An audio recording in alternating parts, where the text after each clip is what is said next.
going on here? Oh, oh look at it, it has a good weight. Oh yeah, look at this fish all over me, I love it. Everything is coming to life. Whoa, major suction. Wow, they liking that frog.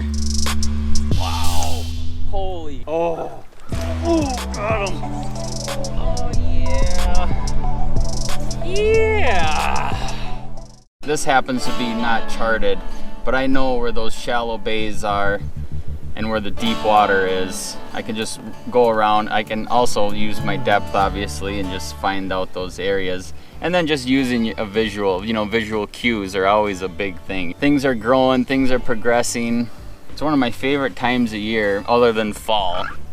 I just shot a big old turkey not too terribly long ago, and right now it's go time for the largemouth.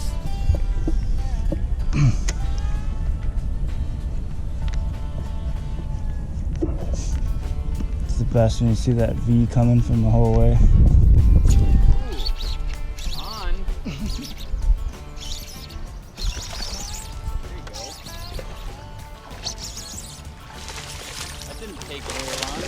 No, I knew there was going to be one sitting there though. Nice. This is a lily pad root ball, and for whatever reason they break off the bottom and create excellent cover for bass. They create these little tangly masses that just come off the bottom a little bit, places where the bass can dip in and hide and ambush whatever comes by. There's another one. Nice. Yeah. Oh, that's a good one. Oh, sorry. Did you miss one? Yeah, I did. Actually filled out. Another bottom jaw hook. Nice one, Keys. I don't know how to approach that. Here we go. Yeah. There's so much wood up there. Beaver have been going to town up there and leaving scraps along the way, and I think the bass are taking advantage of it.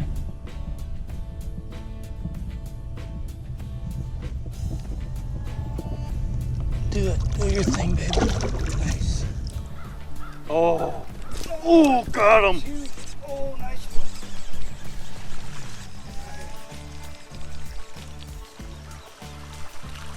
I thought it was a lot bigger, but God, I like the way they eat it. It's a nice bucket there, but you gotta love the way they eat that thing. Yeah, down the hatch. I'll get the weeds out of your throat there, buddy. There you go. There. We're getting a few nice stocky largemouth in the boat. It's fun.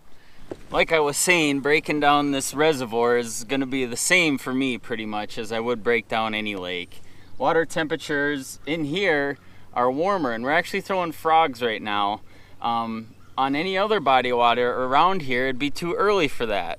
But right now we got 65.7 degrees, it's mid 60s, and we're able to get away with throwing frogs because everything is accelerated in something like this. I'm gonna look for those deep water areas, and then I'm gonna look for anything that comes up, any cuts that come up into shallow bays.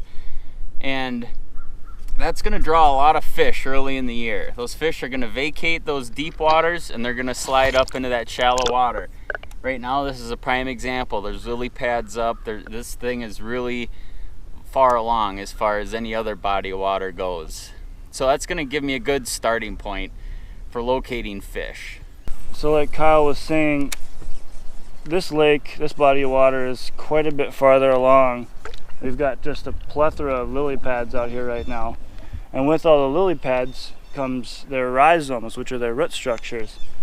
And if you look out across the lily pad field here, you'll see little limmy-like things sticking out of the shallow water. Those are the lily pad root structures, and what they do is add a little definition to the bottom. So right here we've got shallow water. It's really mucky, not much to it, but when you add these lily pad root structures, it creates little corridors that the bass can sit in and ambush prey. So we're targeting the tops and in and around these areas with the rhizomes, and trying to persuade the bass to come out and catch the frog that we're presenting to them. So being that this is a reservoir, we've got a couple characteristics that are a little bit unique to this body of water. This is a section of the Mississippi River, and it was used at one point in time for sending logs down the river at the old logging camps. So what it did was it left a bunch of old, large hole trees that line the bottom of some of these bays. And also, since they flooded it, there's a lot of wood in here, which is something that we don't get to fish very often in northern Minnesota. So we've got the lily pad rhizome root structures, the lily pads themselves, a little bit of scum, but we've also got wood and stumps, which we don't get to fish very often, and presents kind of a unique opportunity for bass guys like us in the northern tier of the bass region. So it's kind of exciting to come in here and fish something a little different, and there's plenty of bass in here and they're utilizing everything.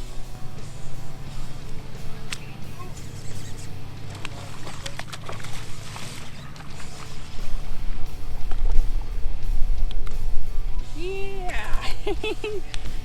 Oh, topwater bites just never get old, do they?